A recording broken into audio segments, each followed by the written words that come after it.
کبھی انسان اتنا بے بس ہو جاتا ہے کہ امیدیں، دعائیں، یقین اور ہمت سب آنکھوں کے راستے سے بہنے لگتا ہے۔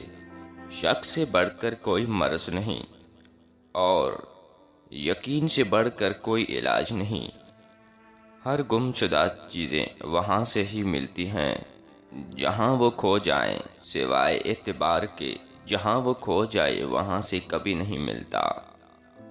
انسان کا سب سے بڑا دشمن اس کا دماغ ہے، جو پکڑ پکڑ کر لاتا ہے ان لمحوں کو جو اذیت دیتے ہیں۔ کچھ لوگ انسان کو اس طرح سے توڑ دیتے ہیں کہ اظہار کے لیے لفظ نہیں ملتے۔